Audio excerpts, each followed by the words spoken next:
The yellow taxi lurched to a stop in Lagos evening traffic, and Chukwuemeka Okonkwo felt his stomach tighten as the young man in the back seat raised his phone higher, recording yet another video. You see this ring? The passenger, who'd introduced himself as Tunde Badmus, flashed a gold band at his phone camera. Cost me 45,000 naira. But that's nothing compared to what I'm about to get my hands on. He laughed, a sound that made Chukwuemeka's knuckles turn white on the steering wheel. My girl Amara, her family is loaded. I'm talking serious money. Old man's got property all over Victoria Island, but the fool lives like a church rat. Driving some old Honda, wearing the same 3 shirts. Chukwuemeka adjusted his rearview mirror slightly, studying the young man's face. This was the boy his granddaughter Amara had been gushing about for 3 months. The one she wanted to bring home for the family dinner next week. Her grandfather is supposed to be some big-time businessman, Tunde continued, still recording. But Amara says he's probably losing it upstairs, you know? Dementia or something. That's why he dresses like that. Makes it easier for me, honestly. Play the good guy, marry the girl, wait for the old man to kick it, then boom. Set for life. The traffic light ahead turned green, but Chukwuemeka kept his foot on the brake a moment longer than necessary. Behind them, a car honked impatiently. You married, driver? Tunde asked suddenly, finally lowering his phone. Widowed, Chukwuemeka replied, his voice deliberately rough, the accent thickened. He'd been playing this role for 2 weeks now, ever since his head of security mentioned seeing Amara's new boyfriend around town, bragging in clubs about landing a rich girl. Sorry to hear that, Baba. But let me tell you something. Tunde leaned forward, and Chukwuemeka could smell the expensive cologne mixed with alcohol. Love is good and all, but money? Money is better. These girls, they talk about love and respect and all that rubbish. But at the end of the day, they want someone who can provide. And if you're smart like me, you find one whose family already has the money. Save yourself 20 years of hustling. They were approaching the Radisson Blu Hotel on Victoria Island. Chukwuemeka had picked up Tunde from a bar in Lekki, and the young man had been running his mouth for the entire 30-minute drive. Every word had been like a knife to Chukwuemeka's chest. This was the man Amara thought she loved. This was the man she'd defended when Chukwuemeka's daughter Ada had expressed concerns about how fast the relationship was moving. Her grandfather is supposed to be picking her up tomorrow for lunch, Tunde said, checking his reflection in his phone camera. Some restaurant in Ikoyi. Amara wants me to meet him officially, but I told her to wait. Let me study the old man first, see what makes him tick. Then I'll come in with the perfect performance. Respectful, ambitious but not too hungry, interested in the family business. I've done my research. The hotel entrance appeared ahead, glowing with warm lights against the darkening Lagos sky. Chukwuemeka pulled up to the curb, his mind racing with everything he'd just heard. How much, driver? Tunde asked, already reaching for his wallet. 3,000 naira. 3,000? From Lekki to Victoria Island? Are you mad? Chukwuemeka turned around slowly, and for just a moment, let his mask slip. Let his eyes, the same eyes that had built a business empire from nothing, that had stared down corporate raiders and corrupt politicians, settle on this boy who thought he was clever. The meter says 3,000, he said quietly. Something in his tone made Tunde pause, then quickly pull out the money. Fine, fine. Keep the change. He threw 3,500 naira on the passenger seat and scrambled out of the car. As Tunde disappeared into the hotel, Chukwuemeka sat in his taxi, his breathing heavy. His phone buzzed. A message from Amara. Grandfather, I can't wait for you to meet Tunde tomorrow. I think he might be the one. I've never been this happy. Chukwuemeka closed his eyes. Tomorrow's lunch was going to be very interesting indeed. But now he had a decision to make. Should he tell Amara what he'd heard? Should he expose Tunde immediately? Or was there a better way to handle this? A way that would teach his beloved granddaughter a lesson she'd never forget? He picked up his phone and made a call. Emeka, it's me. Change of plans for tomorrow. If you're enjoying this story so far, don't forget to hit that subscribe button and turn on notifications. Trust me, you won't want to miss what happens next when grandfather and gold digger finally come face to face. And if this story is getting your heart racing, go ahead and hit that like button right now. Where are you watching this from? Drop your location in the comments. The next morning, Chukwuemeka stood in front of his bedroom mirror, buttoning up one of his 3 shirts as Tunde had so mockingly described them. It was a simple blue cotton shirt, worn soft from years of washing, paired with black trousers that had seen better days. His daughter Ada appeared in the doorway, her arms crossed, her expression worried. "Daddy, are you sure about this?" Ada asked. "Why don't you just tell Amara what you heard? Show her that boy's true colors and be done with it." Chukwuemeka adjusted his collar, his weathered hands moving with deliberate care. At 72, he'd learned that the most powerful lessons were the ones people discovered themselves. "Your daughter is stubborn, just like her mother was. Just like you are. If I tell her what I heard, she'll think I'm just a jealous old man trying to control her life. She'll defend him harder, maybe even run off with him just to prove me wrong. So what's your plan?" "I'm going to give Mr. Tunde Badmus exactly what he wants. A chance to study the old man. A chance to perform." Chukwuemeka smiled, but there was no warmth in it. And enough rope to hang himself with. Ada sighed. "I hope you know what you're doing. Amara's been hurt before. Remember that banker from 2 years ago?" "I remember." Chukwuemeka's voice softened. His granddaughter had spent 3 months crying over a man who'd stolen 50,000 naira from her purse and disappeared. She'd been only 21 then, trusting and naive. He'd hoped she'd grown more cautious. Apparently, he'd been wrong. But this time, she needs to see it clearly. Not hear it from me, not suspect it herself. She needs to see who this boy really is. An hour later, Chukwuemeka pulled up to Amara's apartment building in Yaba in his old 2008 Honda Accord. The car ran perfectly, thanks to meticulous maintenance, but its faded silver paint and worn interior told a story of age and modest means. Exactly the image he'd cultivated for years, even as his investments and properties multiplied across Lagos and beyond. Amara came bouncing down the stairs, her box braids swinging, her smile bright enough to light up the overcast morning. At 23, she was the image of her late grandmother, with the same warm brown eyes and infectious laugh. She wore a yellow dress that brought out the gold undertones in her dark skin. "Grandfather."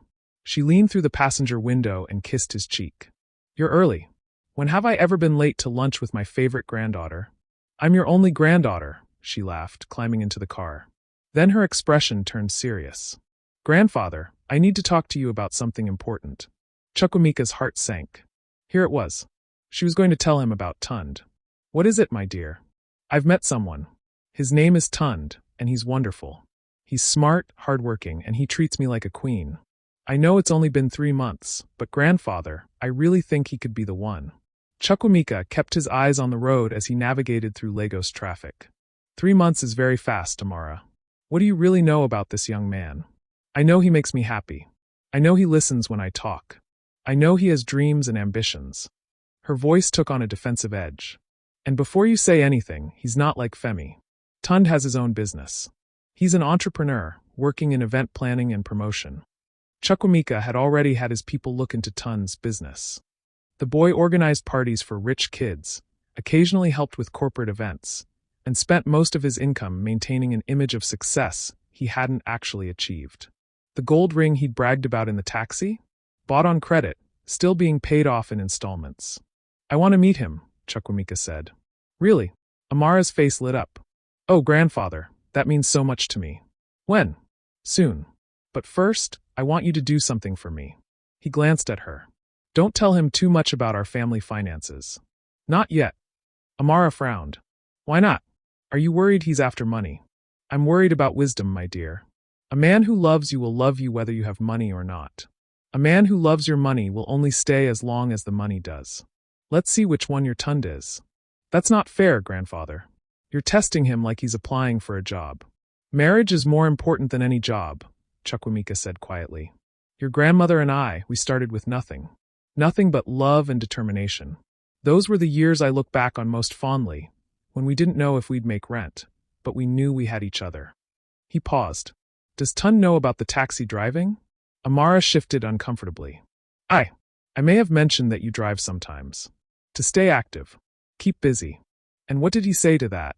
"He said it was nice that you had a hobby to keep you occupied in your old age." Her voice was small now, uncertain.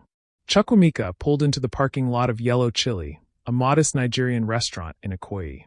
Not one of the fancy establishments on the island, but a place known for authentic home cooking. He turned off the engine and looked at his granddaughter. "Amara, I'm going to ask you one question, and I want you to answer honestly. Has Tunde ever asked about your inheritance? About what you'll get when I'm gone?" Amara's eyes widened. "Grandfather, don't talk like that. You're healthy, you'll live another 20 years at least. Answer the question. She looked away. He mentioned it once. Just casually. He said we should think about our future together, about what kind of life we could build. Is that so wrong? Before Chukwuemeka could answer, his phone buzzed. A message from Emeka, his head of security. He's at the Radisson pool with friends. Showing off, talking about meeting the old man soon. Want me to send the recording? Chukwuemeka replied. Not yet. Let him dig deeper. He looked at Amara, who was checking her own phone, texting rapidly with a small smile on her face. Texting Tunde, no doubt, telling him how the conversation with grandfather was going. Come, Chukwuemeka said, opening his door. Let's eat. I have a story to tell you about your grandmother and a gold ring. As they walked into the restaurant, Chukwuemeka caught sight of a familiar face across the street. Tunde, supposedly at the Radisson pool, was instead standing outside a jewelry store, his phone pressed to his ear, gesturing animatedly. The boy was following them. What would you do if you discovered your partner was deceiving you? Would you confront them immediately or gather more evidence first? Drop your thoughts in the comments below. And if you're wondering what Chukwuemeka saw that made his blood run cold, make sure you're subscribed with notifications on. Hit that like button if you're enjoying the story. Inside Yellow Chili, the aroma of jollof rice and grilled chicken filled the air as Chukwuemeka and Amara settled into a corner booth.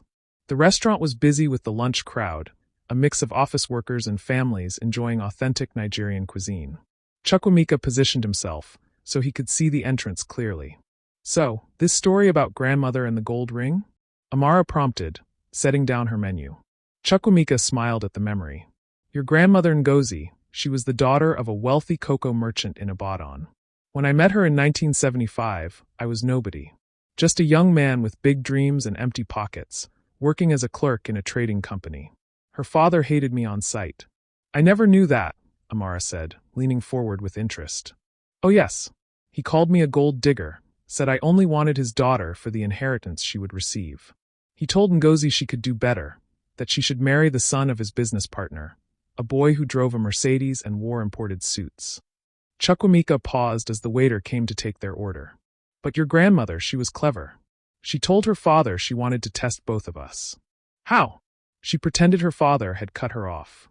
Told both me and this other boy that she'd been disowned, that she had nothing but the clothes on her back and a small job as a seamstress. She wanted to see who would stay. Amara's eyes widened. What happened? The boy with the Mercedes? Gone within a week. Suddenly too busy to see her. Always had excuses. But me? Chukwuemeka's eyes gleamed. I proposed to her that same month. Saved up for 3 months to buy her a simple gold ring from a small jeweler in Ikeja. Nothing fancy, nothing expensive. But it was mine, earned with honest work. That's beautiful, grandfather. The point, my dear, is that real love reveals itself when the money is gone, not when it's present. Your grandmother tested me, and I passed. Not because I was trying to pass a test, but because I genuinely loved her for who she was, not what she had. Amara was quiet for a moment. Are you saying I should test Tunde? I'm saying you should observe carefully. Watch how he treats you when he thinks there's nothing to gain. Watch how he treats others when you're not looking. Chukwuemeka sipped his water. Speaking of which, I need to use the restroom. Order for me, will you? The usual. He stood and walked toward the back of the restaurant, but instead of going to the restroom, he slipped out the side exit into the alley. His phone was already at his ear. Emeka, where is he now? Still across the street, boss. Watching the restaurant entrance.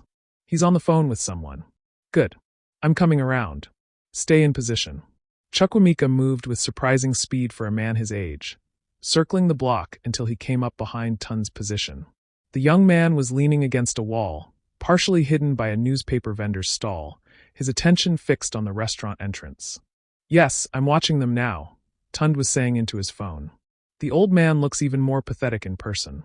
Drives that ancient Honda, wearing clothes my houseboy would reject. No, I'm serious, this is going to be easier than I thought. Amara says he's completely devoted to her, would do anything to make her happy. Exactly. I play the respectful grandson-in-law, wait for the wedding, and then we're set. Chukwuemeka felt his jaw tighten, but he remained silent, listening. She mentioned something about property in Victoria Island, but she doesn't know the details. The old man keeps everything close to his chest. Smart, actually, but it won't help him. No, she has no idea what he's really worth. She thinks he's comfortable, but not rich. Can you imagine? This fool is probably sitting on hundreds of millions, and his own granddaughter doesn't even know. I'll find out at the right time. For now, I just need to keep being the perfect boyfriend. Tunde laughed, and the sound made Chukwuemeka's blood boil. But he forced himself to remain calm, to think strategically. This wasn't just about exposing Tunde anymore. This was about teaching Amara to see through deception, to trust her instincts, to value herself beyond what she could offer materially. Listen, I have to go. I'll call you later after I coincidentally bump into them. Yeah, make it look natural. Talk soon. Tunde ended the call and checked his reflection in a shop window, adjusting his designer shirt and running a hand over his fade haircut. Chukwuemeka stepped back into the shadows as Tunde began walking toward the restaurant entrance. The boy had no idea that the pathetic old man he'd been mocking had been standing 5 meters away, hearing every word. By the time Chukwuemeka returned to the table through the side entrance, Amara had ordered their food and was scrolling through her phone with a frown. Everything all right? He asked, sliding back into his seat. It's Tunde. He just texted saying he's nearby, running errands. He wants to know if he can stop by briefly to meet you. She looked up hopefully. Would that be okay? I know we planned for another day, but since he's so close. Chukwuemeka pretended to consider it. Well, I suppose if he's nearby. But Amara, promise me something. Watch how he acts. Not just with me, but with the waiter, with other people around us. Character shows in the small moments. I promise, she said, already texting back. 5 minutes later, Tunde walked through the entrance, his face arranged in an expression of delighted surprise. He wore expensive jeans and a crisp white shirt, gold watch glinting on his wrist. The same watch Chukwuemeka's security team had discovered was a knockoff purchased from a market stall for 8,000 naira. Amara, Tunde called out, weaving through the tables. What a coincidence. I was just... Oh. He stopped at their table, his eyes landing on Chukwuemeka with perfectly performed surprise. Is this your grandfather? Amara beamed. Yes. Grandfather, this is Tunde. Tunde, this is my grandfather, Chukwuemeka Okonkwo. Tunde extended his hand, his grip firm, his smile warm and respectful. Sir, it's such an honor to meet you. Amara speaks so highly of you. She says you're the wisest man she knows. Chukwuemeka took the hand, studying the young man's face. Up close, he could see the calculation behind the warm eyes, the practiced nature of the smile. This was a performance, just as Tunde had promised in the taxi. Please sit, Chukwuemeka said, gesturing to the empty chair. Any friend of Amara's is welcome. Oh, I don't want to intrude on your lunch. You're not intruding, Amara insisted, pulling out the chair. Please stay. We just ordered. As Tunde sat down, Chukwuemeka caught the brief moment when the young man's eyes swept over him, taking inventory. The worn shirt, the simple watch, the weathered hands. Chukwuemeka could almost see the calculations happening behind those eyes, the assessment of an old man past his prime, easily manipulated. So, Tunde, Chukwuemeka said pleasantly. Amara tells me you're in event planning? Yes, sir. I organize corporate events, weddings, product launches. It's demanding work, but I love the creativity it requires. Building something from nothing, making people's dreams come true. Tunde's hand found Amara's under the table. Much like building a life with someone you love. Amara blushed, and Chukwuemeka felt his stomach turn. Building something from nothing, Chukwuemeka repeated. That's a phrase I understand well. Tell me, what was your biggest challenge in starting your business? Tunde launched into a well-rehearsed story about overcoming obstacles, working hard, believing in himself. It was smooth, polished, impressive. Chukwuemeka nodded in all the right places, asked thoughtful questions, played his role perfectly. The food arrived, and that's when Chukwuemeka saw it. The waiter, a young man probably in his early 20s, stumbled slightly while setting down Tunde's plate, and a splash of water landed on Tunde's expensive jeans. You idiot, Tunde snapped, his mask slipping for just a second. Do you know how much these cost? Are you blind or just stupid? The waiter's face crumbled. I'm so sorry, sir. Please, let me get a cloth. Tunde, Amara said, her voice uncertain. It was an accident. Tunde seemed to catch himself. The warm smile returned, but his eyes remained cold. No, you're right. I'm sorry. Just reflexes, you know? These jeans were expensive. He forced a laugh. It's fine. Really. But Chukwuemeka had seen it. More importantly, he'd seen the look on Amara's face. The first seed of doubt. The waiter hurried away, and Chukwuemeka flagged down the manager. That young man is doing an excellent job. Please add a generous tip to my bill for him specifically. Sometimes accidents happen, and grace matters more than perfection. Tunde's jaw tightened almost imperceptibly. The lunch continued, surface pleasant but charged with undercurrents. Chukwuemeka asked more questions, and Tunde provided more polished answers. But the mask kept slipping, little moments of impatience, of condescension, of calculation showing through. As they finished eating, Chukwuemeka's phone buzzed. A message from Emeka with a video attachment and a note. You need to see this. From last night. Chukwuemeka opened the video discreetly. It showed Tunde at a nightclub surrounded by friends, champagne bottles on the table. To my meal ticket, Tunde was shouting in the video, raising his glass. 3 more months of playing nice, then wedding bells, then hello Victoria Island penthouse. His friends roared with laughter. Chukwuemeka closed his phone and looked up to find Amara watching him with concern. Grandfather, are you all right? You look pale. Just tired, my dear. He smiled, but his heart was heavy. Actually, Tunde, I'm glad you're here. I'd like to invite both of you to my home this weekend. Saturday evening. I'm hosting a small family dinner, and I think it's time you met everyone properly. Tunde's eyes lit up. Sir, I would be honored. Thank you so much for welcoming me into your family. Oh, we haven't welcomed you yet, Chukwuemeka said softly. But Saturday, we'll see exactly what kind of man you are. The temperature at the table seemed to drop several degrees, though Tunde was too focused on his perceived victory to notice. Have you ever had to expose someone's true character to a loved one? How did you handle it? Let us know in the comments. And if you think you know how Chukwuemeka is going to handle this dinner, drop your predictions below. Don't forget to share this video with someone who loves a good story. The days leading up to Saturday moved like molasses for Chukwuemeka. He spent them carefully orchestrating every detail of what he'd begun calling Operation Gold Digger in his head.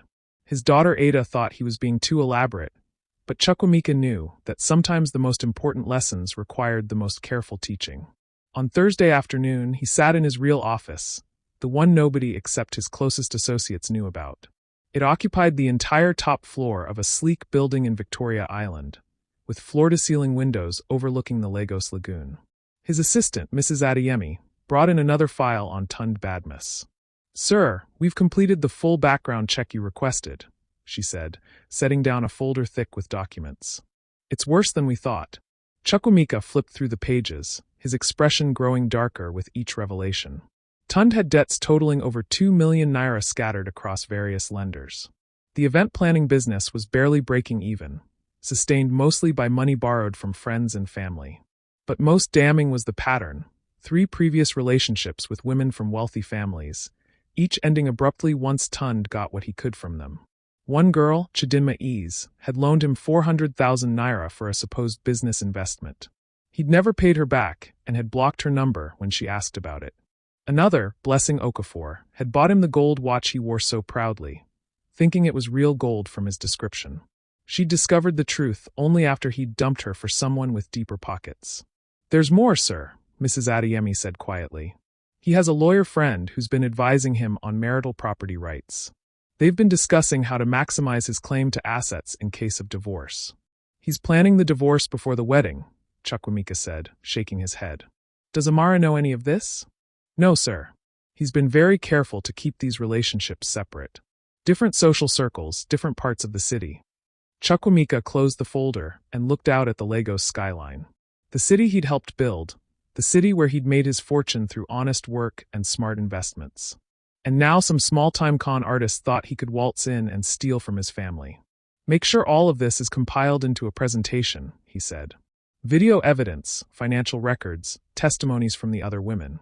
I want everything ready for Saturday. Sir, forgive me for asking, but wouldn't it be simpler to just show Amara the evidence privately? Simpler, yes. But would she learn? Chukwuemeka turned to face his assistant. My granddaughter has a good heart, but she's naive. She sees the best in people, which is beautiful but dangerous. If I just show her papers and videos, she might convince herself there's an explanation, that Tunde has changed, that she can fix him. No, she needs to see him expose himself. She needs to witness his true character with her own eyes, in a way that leaves no room for doubt. Mrs. Adeyemi nodded, understanding. I'll have everything ready, sir. That evening, Chukwuemeka drove his old Honda to Amara's apartment. She'd asked him to pick her up so they could go shopping for an outfit for Saturday's dinner. As she climbed into the car, he noticed she seemed quieter than usual, distracted. "Everything all right, my dear?" he asked as they pulled into traffic. "Grandfather, can I ask you something?" Amara twisted her hands in her lap.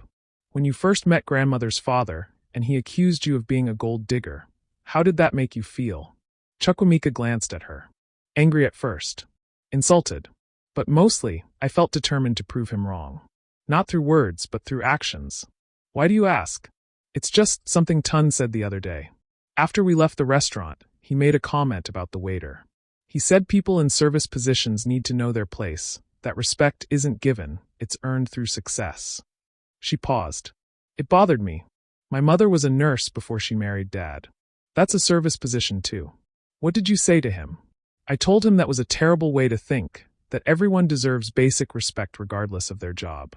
He laughed it off, said I was too sensitive, that he was just joking. Amara's voice dropped. But grandfather, his eyes weren't joking. Chukwuemeka felt a surge of hope. She was starting to see it on her own. "And what does that tell you about his character?" "I don't know. Maybe I'm overthinking it. He's been so sweet otherwise, always buying me gifts, taking me to nice places, talking about our future together." She looked out the window. "He keeps asking about your businesses, about the family properties. He says he wants to know everything about my life, that couples shouldn't have secrets." "And have you told him everything?" "Not really. I follow your advice, keeping things vague. But honestly, grandfather, I don't even know everything myself. You've never really talked about money with me." They pulled into the parking lot of a shopping plaza in Lekki. Chukwuemeka turned off the engine and faced his granddaughter. "Amara, I'm going to tell you something I've never told you before. When your grandmother died 5 years ago, I made a decision. I decided that my wealth would be a test for the people who came into our family's life. I kept it quiet, lived simply, because I wanted to see who would love us for who we are, not what we have." Amara's eyes widened. "How much are we talking about, grandfather?" "Enough that Saturday's dinner isn't happening in my small flat in Surulere like Tun thinks. It's happening at the family estate in Ikoyi. The one with 12 bedrooms, a swimming pool, and a view of the lagoon." "We have an estate." Amara's voice came out as a squeak. "We have 3 estates, my dear. Plus the office building in Victoria Island, the shopping complex in Abuja, and enough investments to keep your great-grandchildren comfortable. I've been blessed in business, but I've also been careful about who knows these blessings exist." Amara sat in stunned silence for a long moment. "Does Tun know?"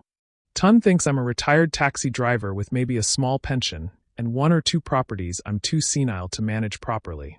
Chukwuemeka smiled grimly. "That's what he told his friends, anyway. That's what he told the lawyer who's helping him plan how to access marital assets after you're married." The color drained from Amara's face. "What?" "I'm sorry, my dear. I didn't want to tell you like this, but you need to know what I've discovered." He reached for her hand. "Tund is not who he says he is. He's a con artist who targets women from wealthy families. You're not the first, and if we don't stop him, you won't be the last." Tears welled in Amara's eyes. "How long have you known?" "Since the day you first mentioned his name. I had him investigated. And then, to be absolutely certain, I drove a taxi for 2 weeks, picked him up one evening, and listened to him brag about his plan to marry you for the inheritance." "You what?" Amara pulled her hand back. "You spied on him? You went undercover like some kind of detective."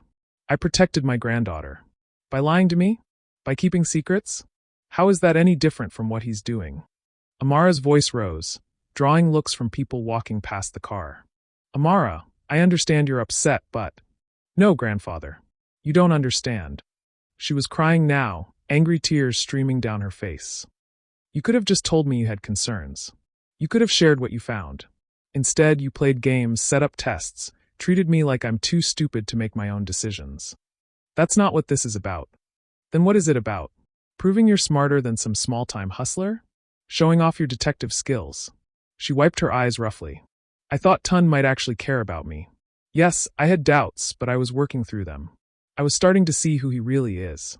But now I'll never know if I would have figured it out on my own, because you couldn't trust me to be smart enough." Chukwuemeka felt like he'd been punched in the chest. "I do trust you. I just wanted to protect you from getting hurt." "Well, congratulations, grandfather. I'm hurt anyway." Amara grabbed her purse and opened the car door. "I need some space. I'll find my own way home." Amara, please. Don't walk away like this. She paused, one foot out of the car. I'll come to your dinner on Saturday. I'll play my part. But after that, I need you to let me make my own mistakes and my own choices. Even if they're wrong ones. That's the only way I'll learn. She got out and walked away, leaving Chukwuemeka sitting alone in his old Honda, wondering if in his attempt to teach his granddaughter a lesson, he'd instead driven her away forever. His phone buzzed with a message from Tunde to Amara, a message his security team was monitoring. Can't wait for Saturday, babe. Time to meet the family and seal the deal. This old man has no idea what's coming. But the question burning in Chukwuemeka's mind was different. Did he himself know what was coming? Had he pushed too hard? Had he lost his granddaughter in his quest to save her? Saturday was 2 days away, and everything he'd planned now felt like it was crumbling before it even began. Saturday evening arrived with the kind of humidity that made Lagos feel like a sauna. Chukwuemeka stood in the grand foyer of his Ikoyi estate, adjusting his tie for the third time. Tonight, he'd traded his worn shirts for a tailored navy suit, Italian leather shoes, and the gold Patek Philippe watch his business partners had given him for his 70th birthday. He looked every inch the billionaire he was. The estate buzzed with activity. Caterers moved through the dining room, setting up a feast on the long mahogany table. His daughter Ada supervised the arrangements, her own anxiety visible in the way she kept rechecking every detail. His son-in-law Chidi stood by the bar, pouring himself a whiskey. You look like you're preparing for war, not dinner, Chidi observed as Chukwuemeka joined him. Perhaps I am, Chukwuemeka admitted, though I'm no longer certain who the enemy is. Tunde for trying to deceive us? Or myself for handling this so poorly? Ada appeared at his elbow. Daddy, she'll understand. Once she sees everything tonight, once she sees how he reacts, she'll forgive you. Will she? Chukwuemeka looked at his daughter. I've been thinking about what she said.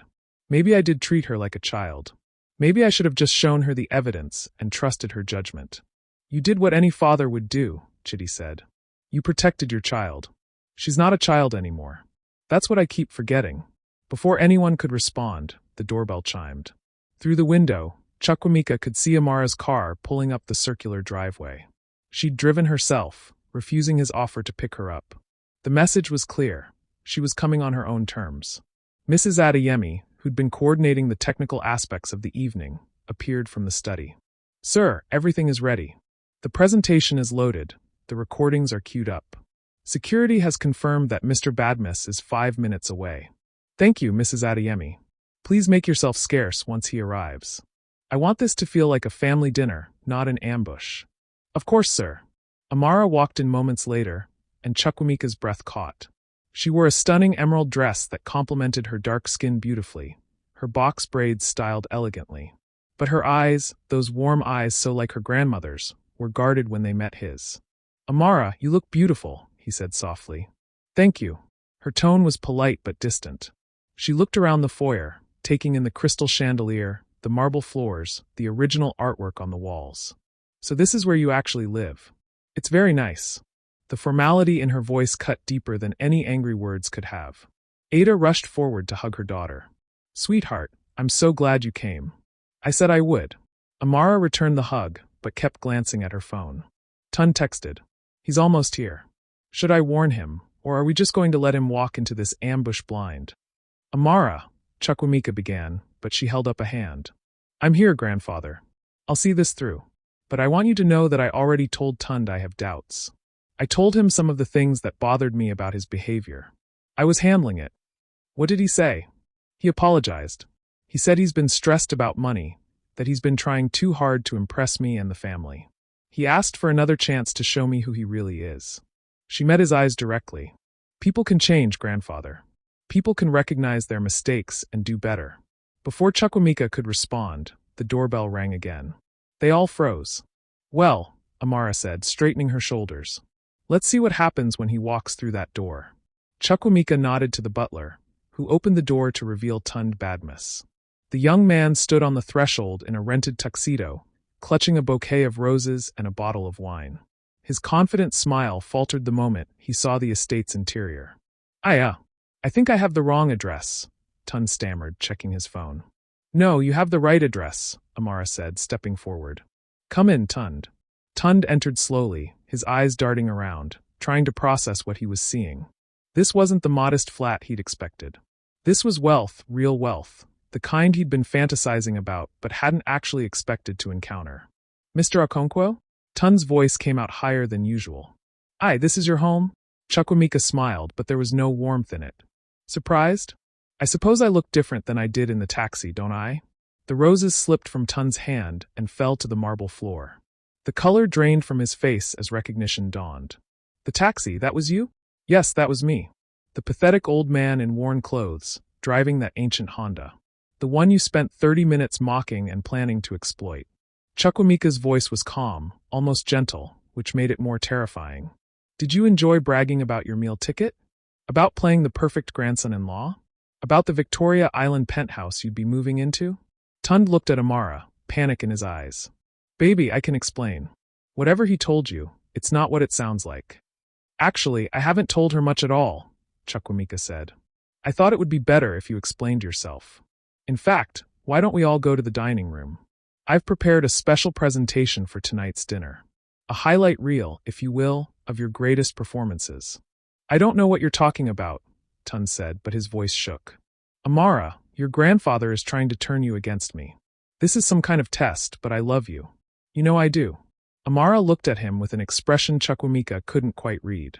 Then you won't mind watching grandfather's presentation, will you? If you have nothing to hide, there's nothing to worry about. They moved to the dining room, where Mrs. Adeyemi had set up a large screen at one end. Tund kept glancing at the exits, clearly calculating whether he could make a run for it. But Ada's husband Chitty had positioned himself near the door, arms crossed, his rugby player's build making escape seem unwise. They sat at the table, tension thick enough to cut with a knife. Chukwuemeka remained standing. Before we eat, I want to show everyone something. Tund, I want you to pay special attention. Consider this a lesson in why you should never underestimate old men in worn clothes. The lights dimmed, and the screen came to life. The first clip was from the taxi ride, Tund's voice crystal clear as he bragged about his plan to marry Amara for her inheritance, mocking Chukwuemeka's appearance, laughing about playing the perfect boyfriend. Amara's hand went to her mouth as she watched. Tund started to stand, but Chitty moved closer, a silent warning. Wait, Chukwuemeka said. There's more. The next clips showed Tund at the nightclub, toasting to his meal ticket. Then came testimonials from his previous victims. Chidinma, crying as she described how he'd stolen her money. Blessing, holding the fake gold watch and explaining how he'd lied about everything. A third woman named Patience, who'd caught him cheating while he was supposedly building a future with her. Then came the financial records, the debts, the failed businesses, the pattern of targeting wealthy women. Finally, the recording of Tund and his lawyer friend discussing marital property rights and divorce strategies, planning the end of the marriage before it even began. When the presentation ended, the lights came back up to reveal Amara with tears streaming down her face. But they weren't the tears Chukwuemeka expected. She wasn't looking at Tund with heartbreak or betrayal.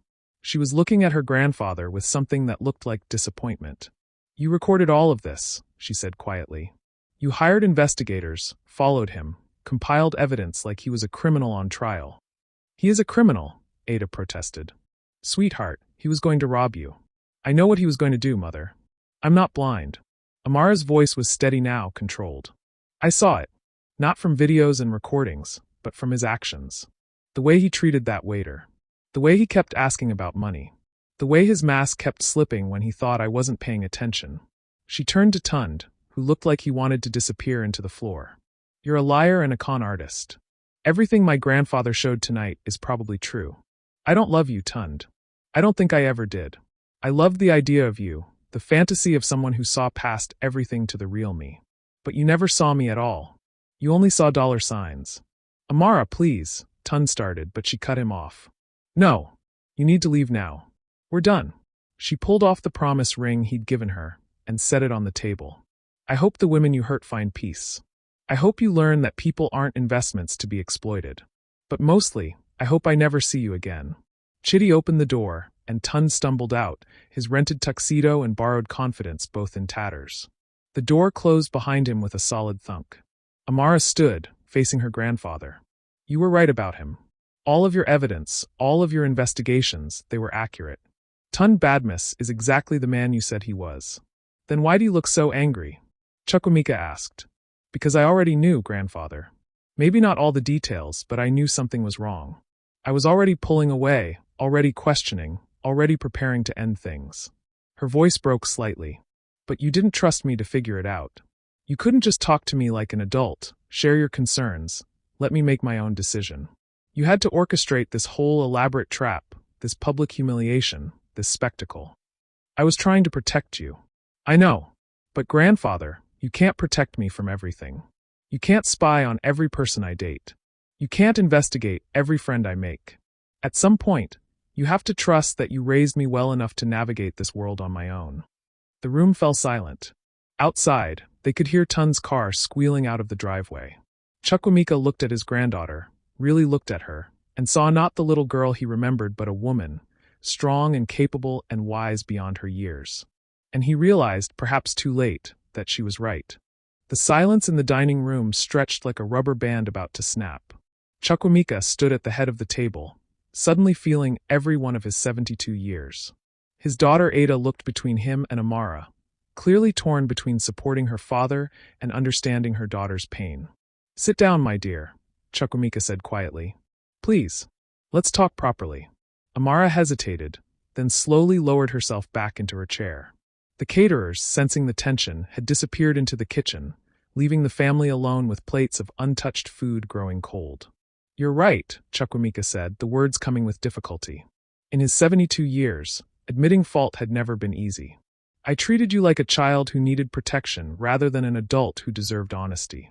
"Daddy," Ada started, but he held up his hand. "No, let me finish. Amara needs to hear this." He pulled out a chair and sat down, suddenly tired. "When your grandmother Ngozi died, something broke inside me. We'd been married for 47 years. She was my partner in everything, my conscience, my courage. Without her, I felt unmoored." Amara's expression softened slightly, listening. "You look so much like her, Amara.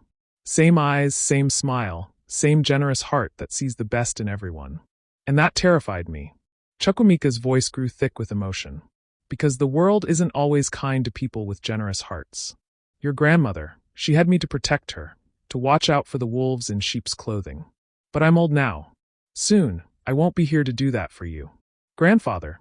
So I became obsessed with teaching you to see those wolves yourself. But in doing so, I became controlling, manipulative.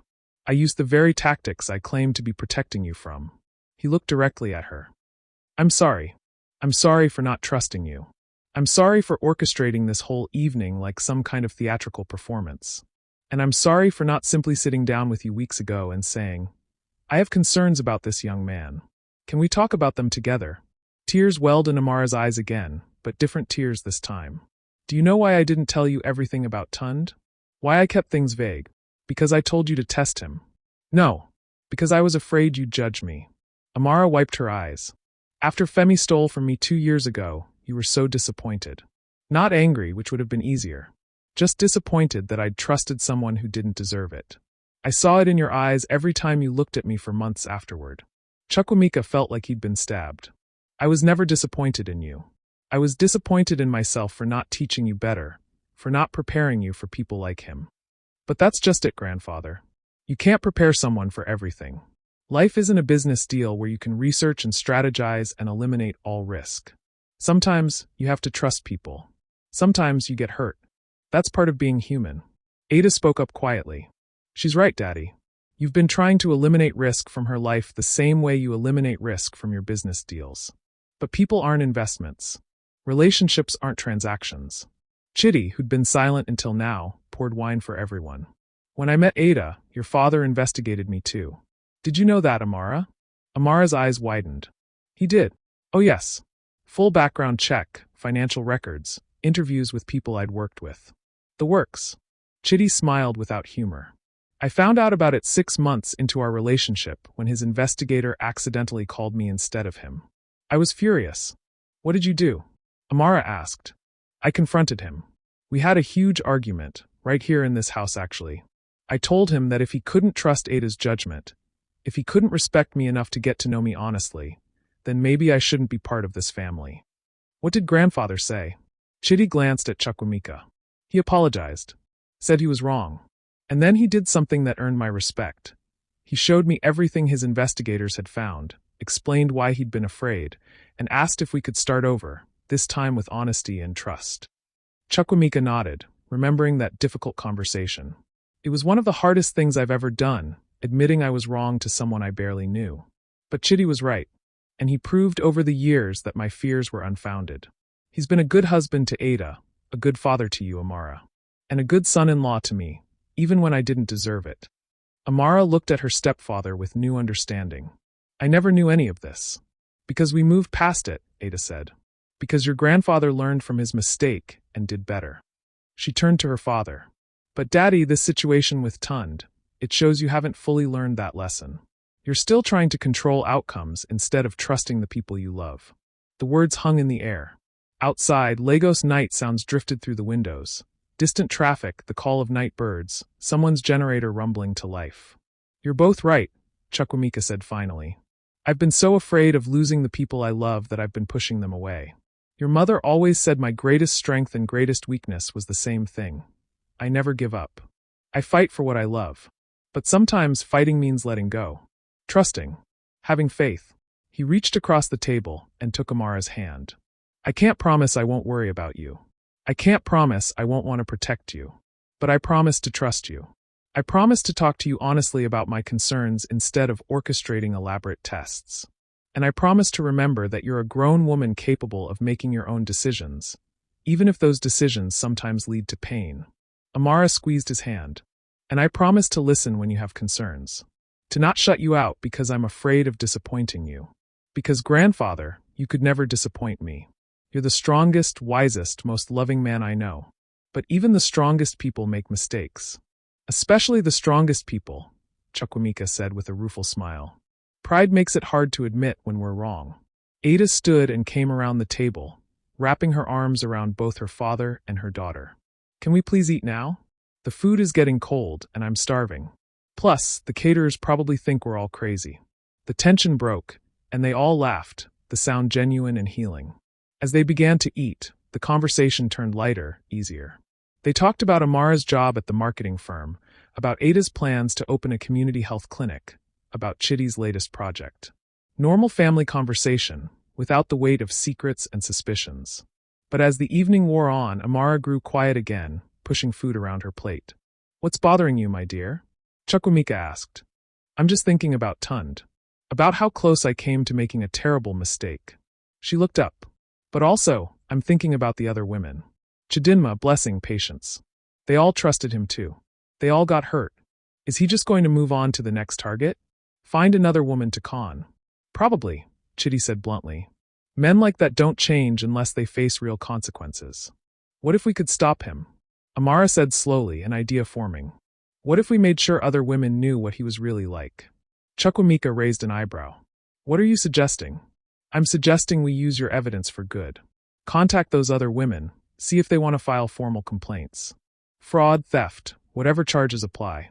And maybe create some kind of warning system, so other women don't fall into the same trap. Ada looked impressed. That's actually brilliant. Turn something negative into something that could help others. It would take work, Chukwuemeka said thoughtfully. Legal work, coordination, verification. We'd need to be careful not to overstep any boundaries. But you have the resources to do it, Amara said, her eyes lighting up with purpose. And I have the motivation. What if this whole horrible experience could prevent other women from getting hurt? Chukwuemeka studied his granddaughter, seeing the strength in her eyes, the determination.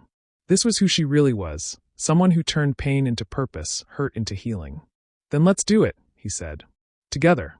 No secrets this time, no elaborate plans. We work as a team, openly and honestly. Together, Amara agreed, smiling for the first time that evening.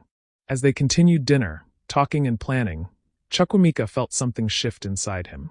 He'd started this whole situation trying to teach his granddaughter a lesson about trust and deception.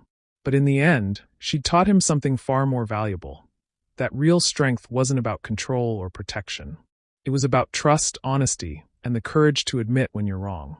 His phone buzzed with a message from Mrs. Adeyemi. Sir, Tunde Badmus just posted on social media claiming the Okonkwo family falsely accused him and ruined his reputation. He's threatening legal action.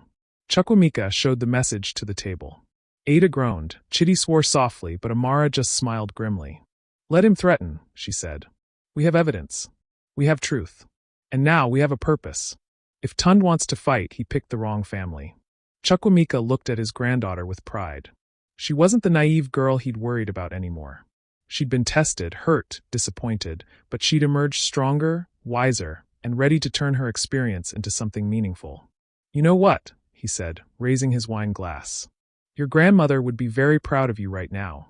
She always said the best revenge wasn't getting even, it was becoming better. Stronger. Using your pain to help others. They all raised their glasses. To Grandmother Ngozi, Amara said. And to second chances. To family, Ada added. Even when we drive each other crazy. To trust, Chukwuemeka said. The real kind. The hard kind. As they drank, the doorbell rang. They all looked at each other. If that's Tunde coming back, Chitty said, standing, I'll handle it. But when the door opened, it wasn't Tunde. It was a young woman, maybe 25, with fear in her eyes and a bruise on her arm. I'm sorry to disturb you, she said, her voice shaking. My name is Ngozi Azukayu. I saw Tunde Badmus leaving here earlier, and I need to talk to someone. He's been dating me for the past month, and tonight he got angry when I wouldn't lend him money. This isn't the first time he's been aggressive, but I didn't know who to turn to. Then I remembered his social media posts about meeting the Okonkwo family, and I looked up this address, and She broke down crying, and Amara was already moving toward her, arms open, understanding in her eyes. Come in, Amara said gently. You're safe now, and you're not alone. As the young woman entered, Chukwuemeka realized this was just the beginning. Tunde had left a trail of victims, and they were about to uncover just how deep his deception went. The woman who called herself Ngozi Azukayu sat in the living room, wrapped in a blanket Ada had brought her, clutching a cup of hot tea with trembling hands. Her story spilled out in fragments. Meeting Tunde at a friend's birthday party 3 weeks ago, his charm, his promises, the gradual reveals about needing money for various emergencies. Then tonight, when she'd refused to give him 50,000 naira, he'd grabbed her arm hard enough to bruise and said things that terrified her. He told me I was lucky to have him, Ngozi said, her voice barely above a whisper. That no one else would want damaged goods like me. I believed him for a moment. Then I saw his true face when he was leaving your estate, cursing into his phone about the Okonkwo family, and something in me just broke. I couldn't let him make me feel small anymore. Amara sat beside her, holding her free hand. You're incredibly brave for coming here, for choosing to walk away. I don't feel brave. I feel stupid for falling for his lies. You're not stupid, Chukwuemeka said firmly. Con artists like Tunde are professionals. They study people, find vulnerabilities, exploit them. It's not your fault that you have a kind heart. Over the next 2 hours, they documented Ngozi's story, took photos of her bruise with her permission, and contacted Chukwuemeka's lawyer. By midnight, they'd filed a police report for assault and begun building a case that included testimonies from Chidinma, Blessing, and Patience, who'd all agreed to come forward after learning they weren't alone. This is bigger than just getting justice for a few women, the lawyer, Barrister Okafor, said during a conference call. We're looking at a pattern of fraud, emotional abuse, and now physical assault. We could press for serious charges, but more importantly, we could set a precedent for how these cases are handled. What do you mean? Ada asked. In Nigeria, relationship fraud isn't always taken seriously by law enforcement. Women are often dismissed, told it's a civil matter, or that they should have been more careful. But if we can document these patterns, show the systematic nature of his actions, we could change that conversation. Amara's eyes lit up with the same purpose Chukwuemeka had seen at dinner. What if we took it further? Created a platform where women could report these patterns anonymously, where they could verify information about people they're dating. Like a database? Chitty asked. More like a community. A safe space where women can share experiences, warn each other, support each other. Not just about romantic relationships, but any situation where someone might be vulnerable to exploitation. Barrister Okafor was quiet for a moment. It would need to be carefully managed.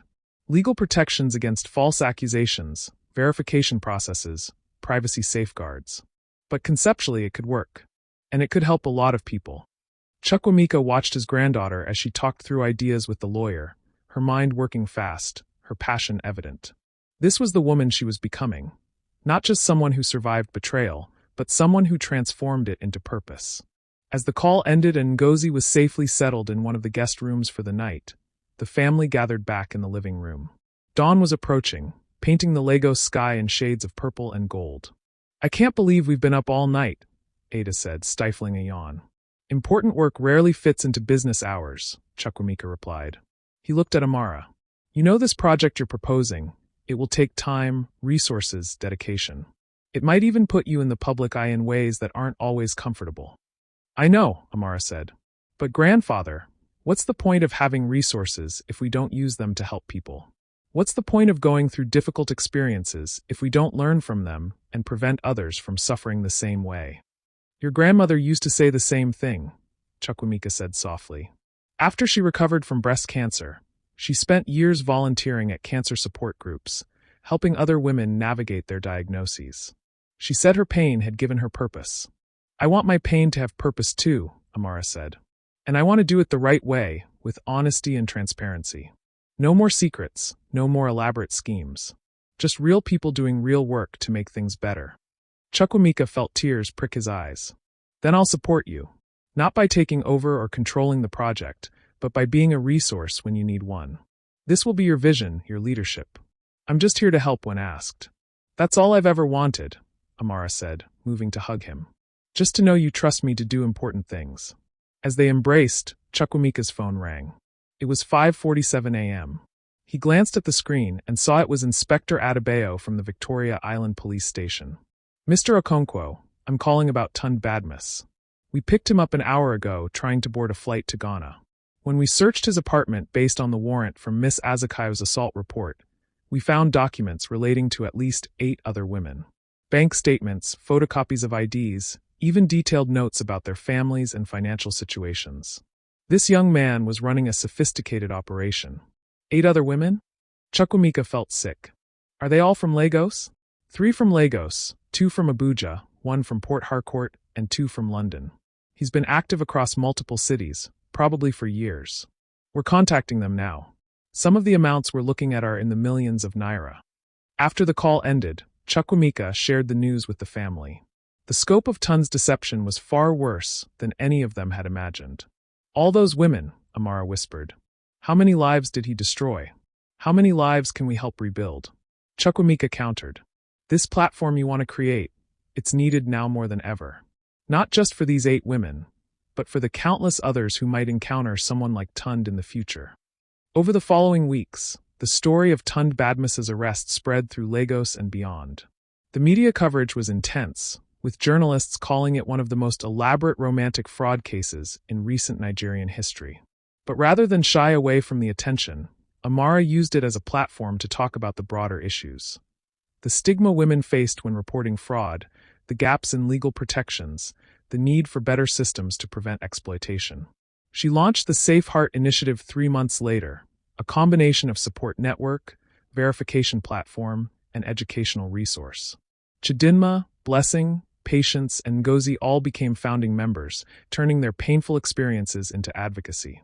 The project gained backing from women's rights organizations, tech companies interested in the verification aspects, and legal professionals who saw its potential to change how relationship fraud was prosecuted. Chukwuemeka provided funding and business guidance, but he kept his promise to let Amara lead. He attended meetings when invited, offered advice when asked, but resisted his old urge to take control. It was difficult sometimes, watching her make decisions he might have made differently, but he learned to trust her judgment. And more often than not, her approaches were more innovative, more empathetic, more effective than his would have been. Tunde was sentenced to 5 years in prison for fraud and assault, with restitution ordered to his victims. At the sentencing, Amara gave a statement that brought tears to the courtroom. "Tunde Badmus didn't just steal money," she said. "He stole trust, security, self-worth. He made women feel like they were foolish for believing in love, naive for seeing the best in people. But I refused to let his actions make me cynical. I refuse to let one bad man destroy my faith in humanity. Instead, I choose to honor the experience by ensuring fewer women have to go through what we went through." As they left the courthouse that day, Chukwuemeka walked beside his granddaughter, proud beyond words. "Your grandmother would have loved to see this," he said. "You, standing up there, turning pain into purpose.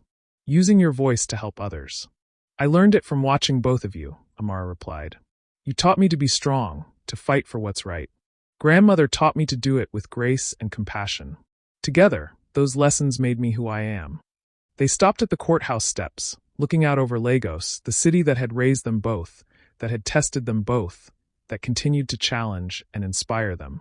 I have something for you, Chukwuemeka said, pulling a small box from his pocket. Inside was a simple gold ring, worn with age, the band thin from decades of wear. Is this? Your grandmother's first engagement ring. The one I bought her when I had nothing but love and dreams. She always said it was her favorite piece of jewelry, even after I could afford to buy her diamonds. She said it reminded her that the best things in life aren't bought with money, they're built with character, commitment, and courage. Amara slipped the ring on her finger, tears streaming down her face. I'll treasure it always. I know you will. And someday, when you meet someone who deserves you, someone who sees your worth without calculating its monetary value, you'll know you've found what your grandmother and I had. Real love. The kind that doesn't need tests or investigations because it proves itself through actions, through consistency, through the small daily choices that show someone's character. I'm in no rush, Amara laughed through her tears. I have work to do first. Lives to help. A legacy to build. Speaking of which, Chukwuemeka said, I've been thinking about the business. The properties, the investments, all of it. I'm not ready to retire completely, but I am ready to start training my successor. Someone smart, passionate, dedicated, with good judgment and a heart for using wealth to create positive change. Amara looked at him. Are you offering me a job, grandfather? I'm offering you a partnership. If you want it, your Safe Heart initiative can be your primary focus, but I'd like you to learn the business side too. Not to take over tomorrow, but to understand how we can use our resources most effectively for good. I'd like that, Amara said. As long as it comes with regular lunch dates where you tell me more stories about grandmother. Deal. And Amara? No more secrets between us. No more tests or schemes. Just honest communication, even when it's difficult. Especially when it's difficult, she agreed. They stood there on the courthouse steps as Lagos life flowed around them. Taxi drivers honking, street vendors calling out their wares, the eternal motion of a city that never quite stopped. Chukwuemeka thought about the taxi he'd driven just months ago, the disguise he'd worn, the elaborate plan he'd orchestrated. It all seemed so unnecessary now, so misguided. The best lessons he'd learned weren't taught through manipulation or deception. They were learned through trust, through making mistakes and growing from them, through having the courage to be honest even when honesty was hard. Grandfather, Amara said as they walked toward the car, if you ever decide to go undercover as a taxi driver again, please at least tell me first. Maybe I can help with the disguise. Those worn shirts were convincing, but you could have used better makeup. You still looked distinguished. Chukwuemeka laughed, the sound genuine and free. No more undercover work, I promise. From now on, I'm just your ordinary billionaire grandfather who learned that the best way to protect the people you love is to trust them to protect themselves. And I'm just your ordinary granddaughter who learned that being vulnerable enough to trust again after betrayal is its own kind of strength. As they drove away from the courthouse, toward new projects and new challenges, Chukwuemeka felt at peace. He'd started this journey thinking he needed to teach his granddaughter about deception and trust. Instead, she taught him about faith, resilience, and the courage to admit when you're wrong. The taxi driver disguise was retired, hanging in his closet as a reminder of lessons learned. The worn shirts, the old Honda, the elaborate schemes, they all belonged to a chapter that had closed. Ahead was a new chapter, one written with honesty, partnership, and trust. And as Lagos morning light filled the car, illuminating Amara's profile as she looked out at the city she was working to make safer, Chukwuemeka knew that his greatest legacy wouldn't be the buildings he'd constructed or the wealth he'd accumulated. It would be this, a granddaughter who turned pain into purpose, who chose compassion over cynicism, who proved that the next generation was ready not just to inherit the future, but to build it better. So, what would you do if you were in Chukwuemeka's position?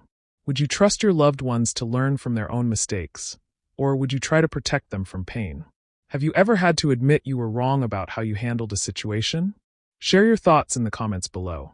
If this story moved you, touched you, or taught you something, hit that like button and share it with someone who needs to hear it. And don't forget to subscribe for more stories that explore the complicated, beautiful reality of family, trust, and love.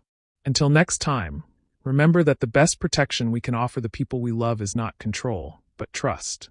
Thank you for watching.